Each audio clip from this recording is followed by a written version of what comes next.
Hola, ¿cómo están? Bienvenidos al video número 16. Hoy vamos a hablar de problemas de peso. Fundamentalmente cuando nuestra guagua no sube lo suficiente o tal vez nos la están encontrando obesa. Para ser más objetivos, hoy vamos a aprender a dibujar una curva de peso y a interpretarla.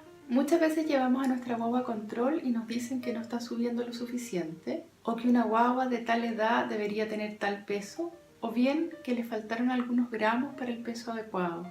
Otras veces se usa anotar el peso actual, restarle del peso anterior y dividirlo por los días que han pasado. Y en general, si no se cumple con un promedio de 20 gramos por día, se dice que estamos en problemas. A veces si se llega a 18 gramos por día, por ejemplo, se dice que la lactancia no está bien y se indica un relleno. Uno de los casos que vamos a ver en este video nos muestra por qué este incremento promedio por día puede ser engañador. Entonces vamos a ver esta herramienta que es objetiva, que es fácil de usar y que está a la mano de cualquier persona que use Google y que tenga como imprimir un documento. Hoy vamos a ver esta versión que es de 0 a 6 meses y que resulta muy útil, especialmente en los primeros 3 meses, que es cuando se está instaurando la lactancia. Tal vez ustedes están pensando que esta curva la han visto, que están en alguno de los cuadernos que les dieron para hacer el seguimiento del control de salud de su guagua. Efectivamente, estas tablas están impresas en varios lugares, pero se usa una versión en la que tenemos la edad habitualmente en meses y se usa la tabla de 0 a 24 meses. Vamos a usar esta porque yo prefiero la escala en semanas porque así se hace un seguimiento más detallado durante el primer tiempo.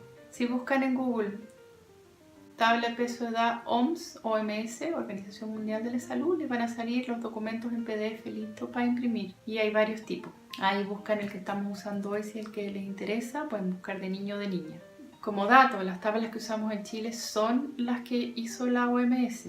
Esas son las que se deben usar. Estas se fabricaron mirando guaguas sanas que habían nacido de término y que eran amamantadas. Estas guaguas son entonces nuestro punto de referencia. Las guaguas sanas alimentadas al pecho. Vamos a ver que en el eje horizontal, acá, cada cuadradito representa una semana hasta las 13 semanas que coincide con los 3 meses, luego 4, 5 y 6 meses. Y en el eje vertical,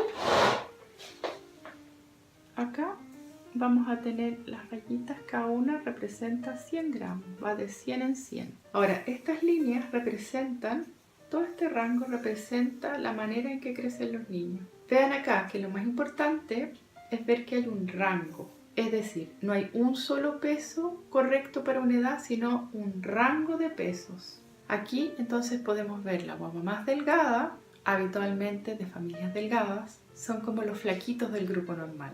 Y acá arriba vamos a tener a los más gruesos, de hombros más anchos, probablemente de familias más robustas, más gruesas. Todos ellos son normales. Por ejemplo, podemos ver acá a los 3 meses, y miramos a los 3 meses, tenemos que la guagua más chica pesa 5 kilos 100 y la guagua más grande está en los 7 kilos 900. Ese es todo el rango de normalidad para una guagua de 3 meses. Incluso como vemos acá, esta tabla tiene percentiles. Puede haber algunos niños que estén sobre o bajo la curva y todavía se consideran normales. Por poner un ejemplo claro, pensemos en algún grupo humano en el que hayamos estado. Nuestros antiguos compañeros de colegio, los compañeros de oficina, los del club de tejido, cualquier grupo humano. Hay un grupo de personas que pesa más o menos lo mismo. Y después están los flacos y hay un grupo pequeño también que son más gordos o más gruesos. Lo mismo pasa con la altura, ¿verdad? Hay una altura promedio y hay algunos que son más altos, 2 o 3 que son altos y algunos que son más bajitos, incluso uno que es muy bajito, pero que todavía es normal. Esto se da en todos los grupos humanos y también se da en las guaguas y en los niños. Entonces, ¿cómo funciona la curva? Al nacer, el peso va a depender de sus genes, pero también de las condiciones de la gestación y de la edad que tenía esta guagua. Si nació a las 37 semanas es diferente que si nació a las 41, donde tuvo mucho más tiempo para engordar. Hay un componente materno más fuerte en el peso de nacimiento. Todo este rango de 37 semanas a 41 más algo son guaguas normales de término, pero uno puede ver una gran diferencia de peso entre ellas. Y por supuesto que están partiendo con ventajas o desventajas, si lo queremos mirar desde ese punto de vista. Entonces tenemos que el peso de nacimiento solo nos va a orientar con respecto a cuán grande nuestra guagua puede ser. Vamos a dibujar una curva de peso. Voy a dibujar una guagua que nació con 3 kilos 200 para que la vean. Ahí tenemos nuestro puntito rojo, que está en los 3,2 kilos al momento de nacer. Esta guagua se va de alta con 3 kilos, o sea 3.000 gramos. Lo vamos a dibujar. Vamos a pensar que se fue de alta más o menos ahí a los 2 días, entonces tenemos el segundo puntito. A las 2 semanas esta guagua va a tener un control. Tenemos ahí semana, 1 semana, 2 semanas, y a las 2 semanas vuelve a control y la encontramos pesando los mismos 3 kilos. ¿Lo ven? Uno podría pensar que no ha subido nada, pero ¿qué pasa si la primera semana fue sumamente estresante? Si el nacimiento fue traumático y la guagua solo durmió la primera semana. ¿Qué pasa si la guagua empezó a mamar y rompió los pezones? Y cuando escuchamos la historia, la mamá sabe que solo hace 5 días todo empezó a mejorar. Que recién hace 5 días la guagua le pide leche, que recién hace 5 días la guagua está teniendo cacas o deposiciones amarillas. Podríamos pensar, voy a tomar otro color, que en realidad lo que pasó acá es que esta guagua se fue de alta y siguió bajando. Y tal vez lo que pasó con esta guagua es que después del alta llegó a un punto incluso más abajo del que no nos dimos cuenta. Y ahora en realidad esta guagua viene subiendo de peso. ¿Se dan cuenta? Voy a unir los puntitos para que lo vean mejor. Fíjense que eso puede haber sido la realidad, pero si nos saltamos el punto azul, vemos que parece que no hubiera subido. Si la historia es así, obviamente que no se puede tomar la decisión de indicarle un relleno a esta guagua. Y uno tendría que poder explicar esta historia y poder dar una oportunidad de unos días más para ver cómo se va desenvolviendo esta mamá guagua. Vamos a ver otro caso. Esta guagua la tenemos acá en el nacimiento con 3,6 kilos. Fue un nacimiento agotador. Hubo separación de mamá y guagua muchas veces. No los dejaron dormir juntos y a la guagua le dieron un suero glucosado, un relleno durante la primera noche. Durante todos esos días la mamá se encontraba muy cansada y adolorida. Y al alta la guagua había bajado a 3,250 kilos. Lo vamos a dibujar. Ahí tenemos el segundo puntito. Ahora, si la guagua bajó el 10% de su peso tan rápido, quiere decir que había alguna complicación, pero como estaba dentro del rango de lo que se espera que bajen, nadie se dio cuenta.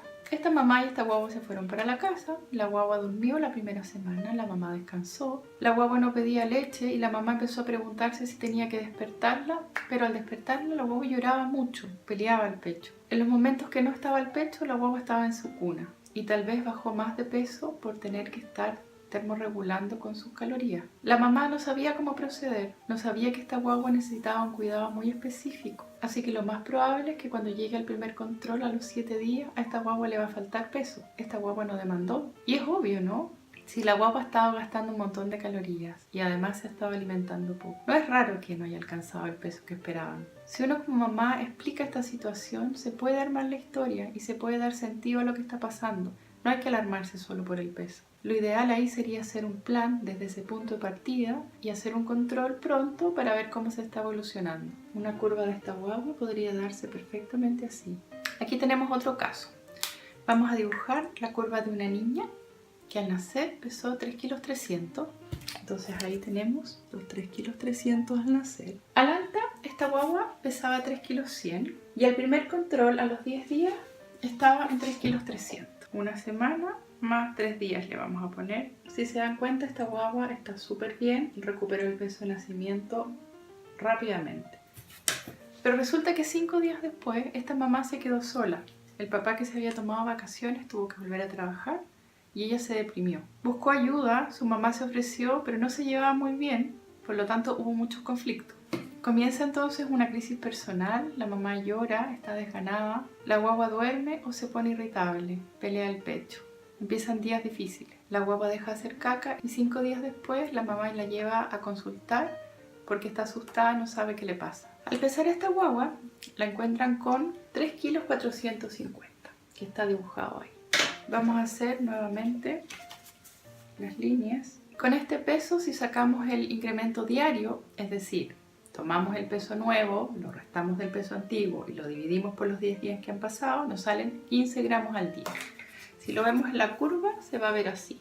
En la curva no asusta tanto, porque la guagua de todas maneras sube. Pero si nos vamos a la historia nuevamente, nos vamos a dar cuenta que en realidad este problema empezó hace solo 5 días. Y entonces el promedio de los días no sirve. Si podemos separar las cosas, si podemos integrar el dato del peso con la información de lo que está pasando actualmente, Entonces podemos tomar medidas que ayuden realmente a resolver los problemas. Y no pensar en el peso como un problema, sino que como un síntoma más. Vamos a dibujar algunas curvas que son más o menos comunes. Vamos a dibujar una curva de una guagua que nació chiquitita. Por ejemplo, acá tenemos una guagua 2,7 kilos. Estas guaguas habitualmente les cuesta recuperar el peso. Aquí vemos entonces esta guagua que nació chiquitita, que tuvo un incremento lento, pero tenía un potencial genético de crecimiento alto. Tuvo su camino y ya cerca de los 3 meses veíamos que esta guagua iba a ser una guagua promedio. Veamos el caso contrario. Acá tenemos una guagua. La línea del medio es el promedio de los niños. Nació en el promedio, más o menos, más alta que el promedio. Era una guagua de 41 semanas que bajó, recuperó muy lentamente y parecía que se iba quedando y finalmente se instaló acá con un desarrollo totalmente normal, con una lactancia armoniosa. Y resulta que se trataba de una guagua de una constitución delgada. La mamá era muy delgada, siempre había sido delgada. Esta guagua con sus controles sanos estaba al día y muestra desarrollo normal en todas las áreas. Las curvas son como historia. Puede verse una curva que se ve muy armoniosa y a los 5 meses tener una bajada que corresponde con alguna crisis, una crisis de sobreestimulación donde se pierde interés por mamar, o por ejemplo una guagua que tuvo una diarrea y estuvo al borde de la deshidratación y entonces baja de peso. Siempre la curva es una historia. Es útil tener a mano esta curva para dibujar sobre ella la historia de nuestra guagua. La curva nunca debe usarse sola. Siempre tiene que integrarse en ella una historia vivida. Esa es la única manera de encontrar las razones detrás y poder tomar las medidas más saludables para nuestra guagua y para nosotros. Les animo a construir sus curvas y mandármelas. Si quieren, mándenmelas al correo pamerubio@hotmail.com y las podemos publicar más adelante y compararlas. Un abrazo, nos vemos.